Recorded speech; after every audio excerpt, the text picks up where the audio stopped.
Welcome to the Rock is George podcast. I'm your host, George Dionne. Thank you for tuning in. Be sure to hit like, follow, or subscribe on the platform that you're listening to us on. You can also check out my work at the loudest.com on the planet, knac.com, for exclusive hard rock and heavy metal interviews, live show coverage, album reviews, and more.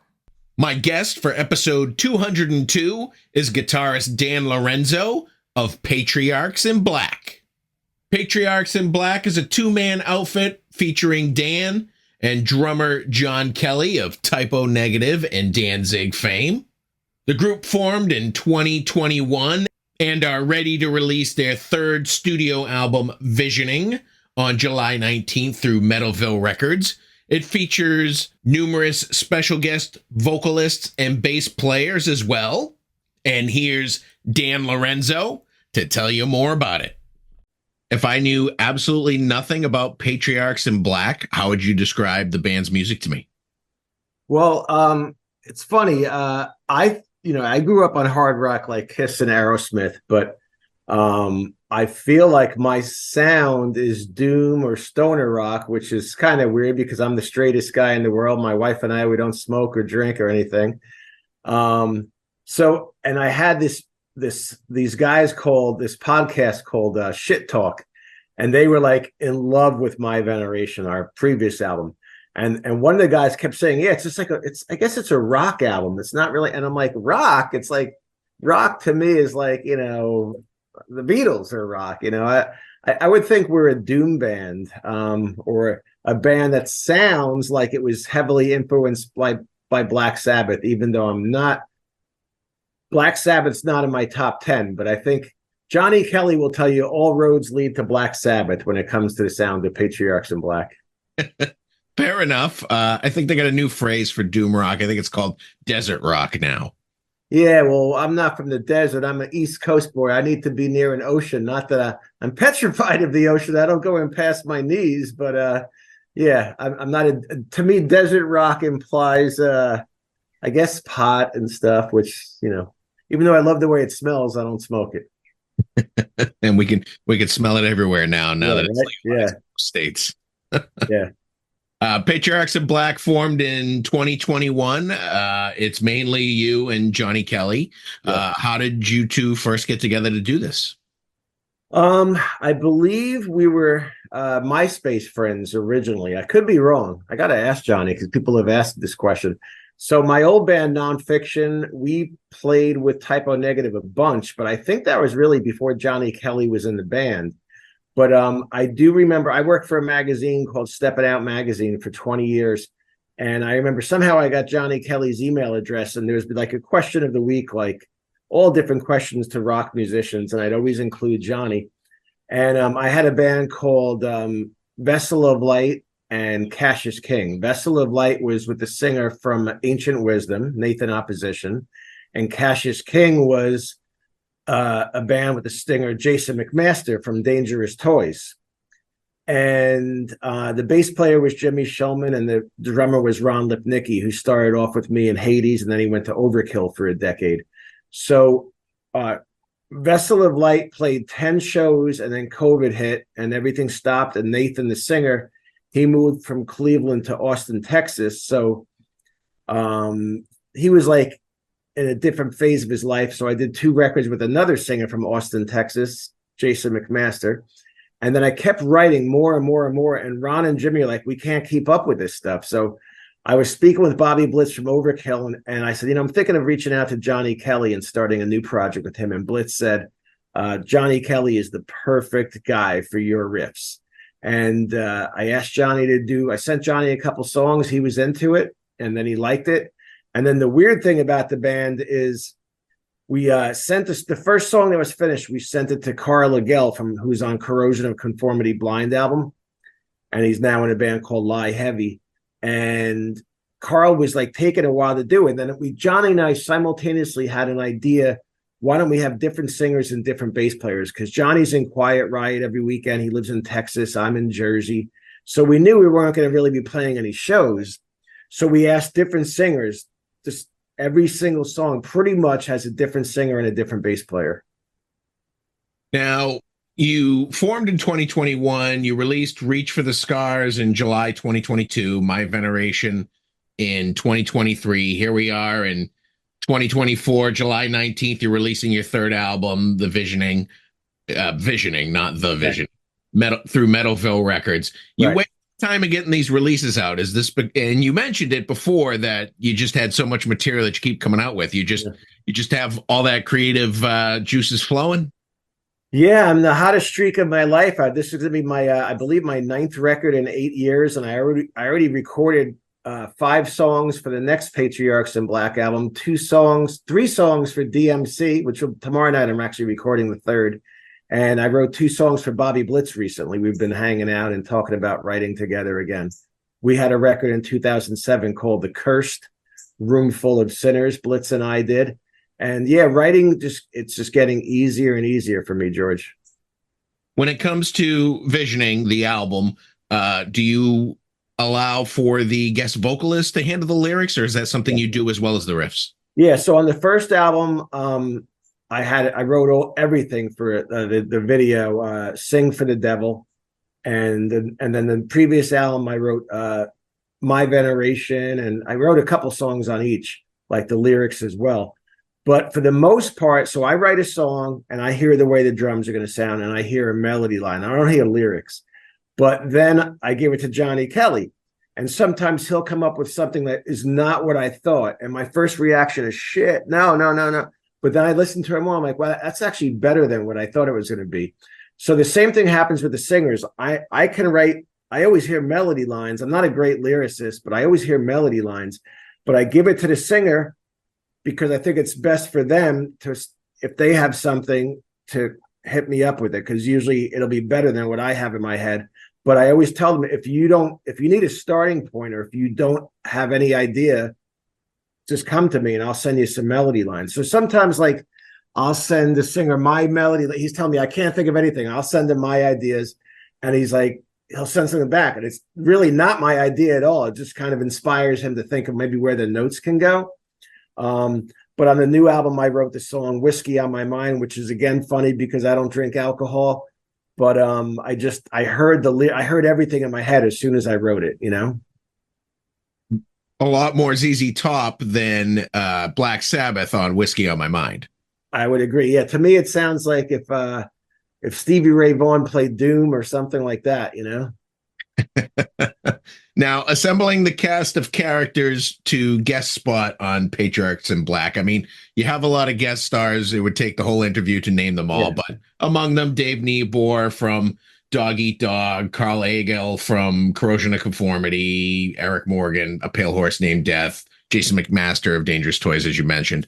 Obviously, friends of yours, or did you kind of cold call a couple of these guys? Well, Dave Niebuhr, I've known for many years. I used to actually manage Mucky Pup, I wasn't a manager, but I helped them out, in the 80s. And then there's singers who I admire, like Kyle Thomas from Exorder, who I had no contact with, but I loved his voice. And I found him on Instagram, and he was nice enough to say, yeah, I'll do it. Then you got Mark Sunshine, who's in a band called Unita. And Mark Sunshine's old band used to open up for my old band, Nonfiction. And I kind of honestly forgot all about him, but I still talk with the drummer from Nonfiction, Mike Christie. We speak every day. He actually works in my same company selling tattoo supplies. We're called Painful Pleasures. And Mike's like, have you heard Sunshine sing lately? I said, oh my God, no, I haven't. And we did a Led Zeppelin cover of Immigrant Song, and we gave it to a bunch of singers. Nobody could sing it. Sent it to Sunshine, thinking like, if he's any good, we'll see what and he blew it away. And Sunshine is now my wife's favorite singer. Out of all the singers I've ever worked with, Sunshine, she's like, Sunshine is, that guy is like so unique, and she loves his voice. And a lot of people tell me that. And Sunshine's a phenomenal artist, phenomenal singer, lyricist. The guy should be a rock star, but he's not, but he does sing 3 songs on this album. Let's talk about one of the songs that he appears on. It's one of your singles or advanced songs. Yeah, single. What Do They Know for the Right. Champions? It's you and Johnny and Mark Sunshine and Iron Lou on bass. Why don't you tell me how this song came together? Well, I remember writing the song. I think it was a Saturday night, and I wrote 2 riffs to it, the verse and the chorus. And then the next day, I'm like, this song is really good. I got to come up with a third part. So I play along with the click track, and I wrote the third part, and it was just boom, boom, boom, boom, boom, boom. I'm like, that's so boring, but that's what it's going to be. I'm stuck with it now. So I took the boring part and I wrote in one harmony. I'm like, oh, that makes it a lot better. And then I wrote another harmony. I'm like, whoa, that makes it really interesting. And then I wrote a third harmony or a fourth harmony. And I'm like, I love the middle section now. It's, again, my wife, Gina, it's one of her favorite things on the record, one of the favorite parts. And I sent it to Mark Sunshine, and he wrote to it right away. Iron Lou Strachan, he's in a bunch of doom bands in Maryland. He's been a big fan of Hades and nonfiction for years. And he told me, like, when I emailed him, like, would you want to play on one of our songs? And he wrote, are you telling me I could die a happy man? And actually, now that I think about it, I asked Dave Ellefson from Megadeth to play on that song. And he was at NAMM at the time. And obviously it didn't happen, but I'm very happy to have Iron Lou on it. Another song you have out is Welcome to Hell Again. It's you and Johnny with Kelly Abe on vocals and Daryl McDaniel of Run DMC on vocals. Why don't you tell me how this song all came together and how the characters got involved? Well, Tom Hunting from Exodus had a solo record of him. Like, he loves to sing karaoke. And Tom did a cover of Jungle Love, not the Steve Miller song. It's from the Prince movie, I believe. And they had a section of the song where DMC did a rap to it, and they couldn't think of a guitar part behind the rap. It had to be something original. So the guy, Craig Cifola, who was Exodus's video guy, and he's the guy who was helping out on drums for Tom Hunting from Exodus, he contacted me. We had a mutual friend, J-Rod, the guy who produced our record, and he asked me if I could attempt to write a guitar part behind what DARRYL DMC was already rapping. And I wrote something literally, no exaggeration, in like 2 minutes, and they flipped out for it. And so after that, when we did the video shoot, I asked DMC if he could sing a song on one of my albums, and he was nice enough to do vocals with Mark Sunshine on the song Veneration.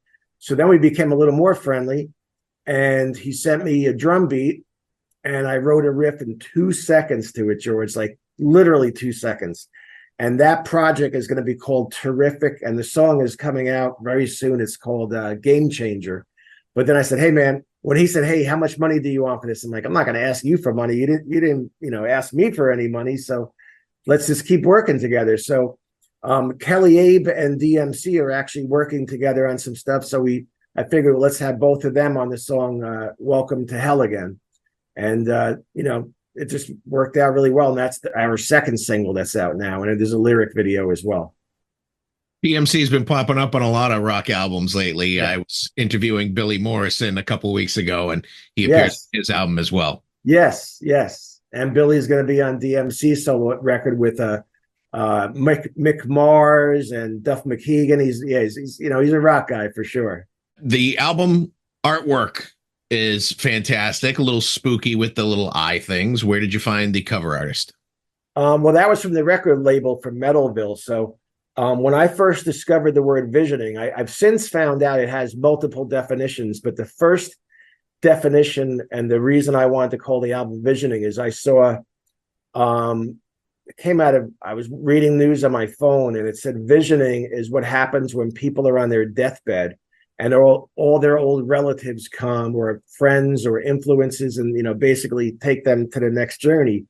And so visioning is very, very common when people are in hospice. They'll see their grandfather, their father, or whatever, their sister who passed away. So I'm like, that's just so heavy, and that's so beautiful. That makes you feel a lot better about death, And I just, that has to be the title. So we had a couple different ideas going around, but Metalville came up with that, the album art, actually. This is your first album for Metalville, I believe. How did you end up signing with them? Well, we put out 2 records with MDD, and we appreciate the fact that they were there for us. But they were having the record label in Germany. He actually got his bank account hacked. He had some things going on, and I was ready to go for a 3rd record, and I have no patience. I'm not waiting. I want to put out a 4th one next year. So I just contacted a few different labels, and a few responded they were interested. A few wrote, nah, it's not for us. But There were a few that said, yes, we definitely want to do it. So then it's just a little, there's not a lot of money in this, but it's a little bit of money. And what can you really do for us? And they seemed like, Holger from Metalville knew all about us. He knew about my career. So that's always nice when the label knows everything about your, previous bands. They have a little idea of your history. So plus they have phenomenal distribution. They do. They're growing quite a bit over the years, I think. Yeah. And they got you on vinyl, which seems to be the kind of boutique thing these days. Yeah, well, all of my records actually are on vinyl. All three Patriarchs in Black's album. But this year, every day, not every day, but every week, I get a Hades vinyl or a nonfiction vinyl, like things that have never come out before. The first CASSIUS King album on MCDANIELS Records came out on vinyl. It's called Field Trip. That's the one with Jason McMaster. But yeah, vinyl is, I never had so much vinyl come out in 1 year as this year. And the great thing about it is, like, I got a big feature in Rock Hard magazine last month, like a 4-page spread of my history, and Deaf Forever magazine and Goldmine magazine. Like, these people who really weren't doing much about me in many years are now, like, because there's just so much coming out, I think it inspires them to maybe do a little feature, which can only help Patriarchs in Black. So with these projects where you have guest singers and guest musicians, stuff like that, probably not too much opportunity to play this material live. It's next to impossible because, like I said, Johnny Kelly. So I live in Jersey, George, and Johnny lives in Texas. And every weekend he's with Quiet Riot. So he's not going to cancel a Quiet Riot show where he's making money to play for, to break even, to do Patriarchs in Black. And I feel guilty, but I'm having so much fun with it. And there's seems to be a little bit of momentum that I'm not going to feel too guilty. We're having fun. If it ends up that we can do a festival where I can bring over at least 3 singers or 4 singers, I'm totally into it. But I wouldn't want to do Patriarchs in Black with just like one singer. To me, it's not what the project is about, Are you playing in any other bands in a live setting currently? The last show I did was March 23rd. It was a benefit with Bobby Blitz singing. JD from Black Label Society was on bass. Chris Caffery was on guitar. He's in Trans-Siberian Orchestra. And it's like, what am I doing on stage with these people? So that was my only show so far this year. Okay. Was there anybody for the Patriarchs project through all 3 albums that you wanted to get that you couldn't get besides the aforementioned Dave Ellefson? Rex Brown from Pantera. I was texting him. I said, hey, man, could you play one song on this album? How much money would it take? I'll dip into my emergency savings account. And he said, it's not about the money. He's like, I do it for free. It's just that, I'm under contract and I'm so busy. And I've always wanted to work with Philip Anselmo, but I don't have a way to contact him. And I actually had reached out. I didn't have his email, but I asked Jason McMaster to reach out to John Bush for me. Never heard back from him. So those are the only guys. Actually, Mark Tanillo from Accept and TT Quick said, I'm just so busy right now, I can't do it. So those are the only people who we reached out to that said no or didn't respond. Are you still making music with Cassius King? Your last album was Dread the Dawn in 2022. No, because I lose a lot of money playing music because I go into my own pocket to promote it, and there's just not a demand for it right now. And plus, my best friend, my bass player, Jimmy Shulman, is having some knee surgery right now. It's not a good time for him to record. So hopefully someday. But like you said, Jason McMaster did sing one song on the new Patriarchs in Black album. You mentioned the band Vessel of Light earlier. They've officially disbanded after the pandemic. No, we actually have one song that I'm just waiting for Nathan Opposition to finish it. Ron Lipnicki already did the drums. And I love working with Nathan, but he just hasn't found the time right now. Like, there was no bad blood. It's just that he moved from Cleveland to Austin. And when we did Patriarchs in Black, I was paying for Nathan's airfare and hotel. So again, it wasn't cheap. And that's how much I love my music. I mean, I literally lay out $10,000 or $12,000 a year on expenses that, come with being in a band that needs a little more promotion and love. But, I would love for us to do another song or album someday. But right now, I mean, honestly, every song I write, it's like, okay, this is for Patriarchs in Black. Until very recently, when I said Blitz, Blitz is like thinking like, should we do the Cursed again? And like I said, we're hanging out a lot again. And I wrote 2 songs for him. I said, look, you have first dibs at this. He doesn't want to sing on a Patriarchs in Black album because he doesn't want to be one of many, he says. But I'm trying to push him to do a solo record. So I'm going to see him again this Saturday. I guess we'll talk about it a little more, Awesome. Yeah. One of your first bands was Hades. It was from 1982 to about 2011-ish. You had a few albums for Metal Blade Records, a couple compilation appearances on Metal Massacre. Are you officially done making music under that name as well? Yeah, Hades is done. I actually started that band before I even started playing guitar in 1978. My bass player, Jimmy Shulman, says, no, don't even mention the old Hades. It really didn't start till Resisting Success came out in 87. So 87 and 88 was our height. And then we toured Europe in 89 and we fought a lot and we broke up. And then we got back together and we did 3 records for Metal Blade in 1999, 2000, 2001. And then we imploded again. But there's multiple reasons Hades won't be doing any shows. Most of the guys don't really play that much anymore. And like even me, I can't play thrash anymore. I have this thing, I can't pronounce it. It's some French thing where I'm destroyed from here to here. It hurts to play thrash. But we are having a bunch of records coming out again on vinyl, and not again, some of them for the first time. Save Yourself and The Downside have never been on vinyl. They're coming out this year. And there's a company called Back from the Dead Merch. They just re-released a Hades shirt, a European tour shirt from 1989. And like they literally released it, say, a month ago. And I went to see Blitz and Overkill at the Starland Ballroom 2 weeks ago. And as soon as I walk into a club, one guy walked by with the shirt, and I'm like, how are these people getting these things so quickly? Like it's a company from New Mexico, and he's wearing the shirt in New Jersey like 2 weeks after it came out. So I'm always happy that people remember Hades and Nonfiction, but both of those bands are dead. Hades opened for Twisted Sister back in 82. I would imagine at that time Twisted Sister wasn't exactly as known as they are today. No, but it was packed. And we actually then opened up for, again, not until 2010 in Germany. But in 1982, the time Hades opened up for Twisted Sister, they just got a new drummer who I later found out was a guy named AJ Perro. And I walked up to what I thought was the road crew. And I said, the guy's like, hey, man, what do you think of the Twisted Sister EP? I'm like, I love it, but I hate the song Leader of the Pack. It's horrible. I'm like, what do you, I said, you think they're going to keep the new drummer? He's like, I sure hope so. I'm like, what do you care? And he's like, because I'm him. I'm like, oh. So they're playing a bunch of cover songs. Back then they did originals and covers, Twisted Sister. And as you know, Dee was always famous for singling out people in the audience and putting them on the spot.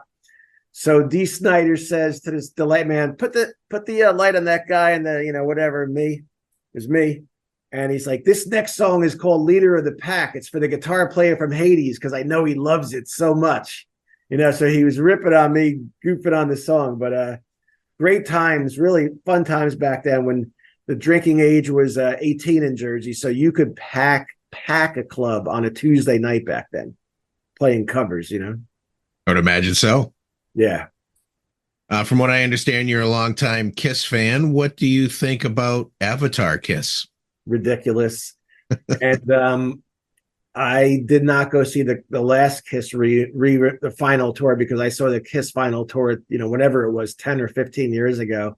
I think the first 6 or 7 albums are just some of the best music ever created. As far as people, I watched their interviews and I'm like, God, I couldn't get along with these guys. They're just not my kind of people.